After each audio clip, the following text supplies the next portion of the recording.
अंतर्राष्ट्रीय सूरजकुंड हस्तशिल्प मेले का भव्य आगाज हो चुका है। मेले का उद्घाटन उपराष्ट्रपति सीपी राधाकृष्णन और मुख्यमंत्री नायब सिंह सैनी ने किया। इस मेले में देश विदेश की कला, संस्कृति और परंपराओं का सबसे बड़ा संगम देखने को मिलता है। यह विश्व प्रसिद्ध मेला 15 फरवरी तक चलेगा। क्या कुछ खास है इस मेले में, इस खास रिपोर्ट में देखिए। सूरजकुंड मेले में सजी कला संस्कृति की दुनिया, मनोरंजन, संगीत और स्वाद का संगम, धर्म संस्कृति के रंग और दृश्य आकर्षण। फरीदाबाद में 39वां अंतर्राष्ट्रीय सूरजकुंड हस्तशिल्प मेले का आगाज हो चुका है। उपराष्ट्रपति सीपी राधाकृष्णन ने मेले का उद्घाटन किया। इस दौरान नायब सिंह सैनी भी मौजूद रहे। इस बार 39वां अंतर्राष्ट्रीय सूरजकुंड हस्तशिल्प मेला 15 फरवरी तक चलेगा। वोकल फॉर लोकल और आत्मनिर्भरता भारत की भावना को आगे बढ़ाते हुए ये मेला कला, संस्कृति, पारंपरिक व्यंजनों और लोक कलाओं का अद्भुत संगम प्रस्तुत कर रहा है। देश विदेश के शिल्पकारों और कलाकारों की भागीदारी से सूरजकुंड मेला एक बार फिर भारतीय सांस्कृतिक विरासत का जीवंत मंच बन गया है। ये सूरजकुंड मेला हमारी प्राचीनतम और आधुनिकतम ये इसका संगम है। साथियों, आज हम यहाँ उस परंपरा को आगे बढ़ा रहे हैं जो पिछले 38 वर्षों में भारतीय लोक कला और संस्कृति को जीवंत रखे हुए है। इस वर्ष मेले के जो थीम भी रखा गया है वो थीम लोकल टू ग्लोबल और आत्मनिर्भर भारत की पहचान है। यह थीम हमारे देश के यशस्वी प्रधानमंत्री आदरणीय नरेंद्र मोदी जी के उस सपने का ये प्रतिबिंब है जिसमें वे भारत के हर कोने में बैठे हुए हुनरमंद हाथ को वैश्विक बाजार से जोड़ना चाहते हैं। साथियों, आत्मनिर्भर का अर्थ केवल आर्थिक स्वतंत्रता नहीं है, इसमें अपनी संस्कृति पर गर्व करना, अपनी विरासत को सहेजना और उसे दुनिया के सामने प्रस्तुत करना ये शामिल है। साथियों, सूरजकुंड मेला इसी आत्मनिर्भरता का जीता जागता ये प्रमाण है। साथियों, इस बार भी देश के हर राज्य और केंद्र शासित प्रदेश से शिल्पकार अपनी कला का प्रदर्शन करने के लिए यहाँ पधारे हैं। इस बार सूरजकुंड मेला वोकल फॉर लोकल की भावना को सशक्त रूप से आगे बढ़ा रहा है।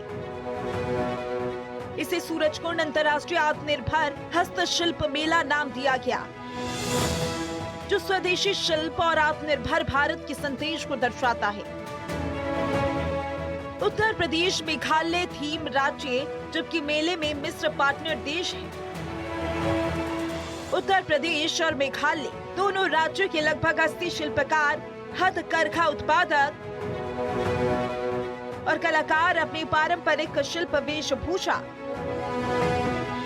और सांस्कृतिक पहचान के साथ दर्शकों को आकर्षित कर रहे हैं।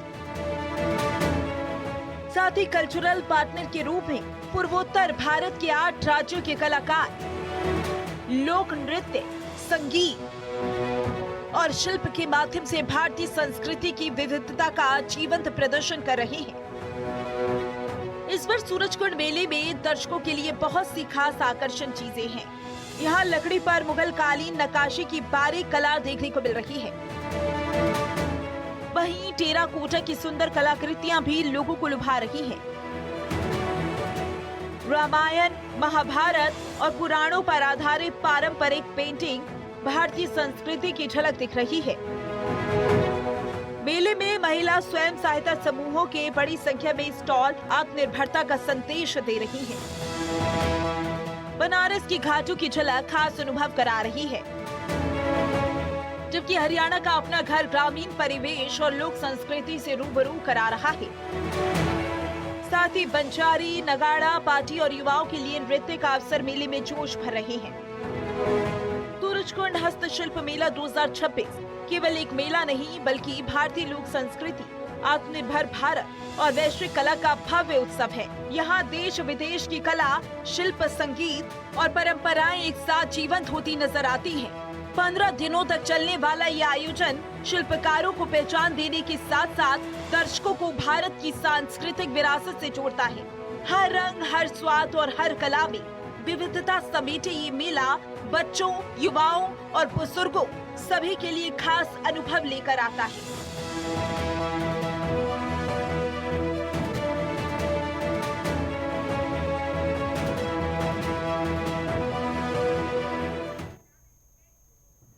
वहीं पंचकुला स्थित बीजेपी कार्यालय में मुख्यमंत्री नायब सिंह सैनी ने वित्त मंत्री निर्मला सीतारमण द्वारा पेश किए गए केंद्रीय बजट को सुना, साथ ही अपनी प्रतिक्रिया दी। उन्होंने कहा कि वित्त मंत्री निर्मला सीतारमण ने जो बजट पेश किया है वो पीएम मोदी के विकसित भारत के संकल्प में मील का पत्थर साबित होगा।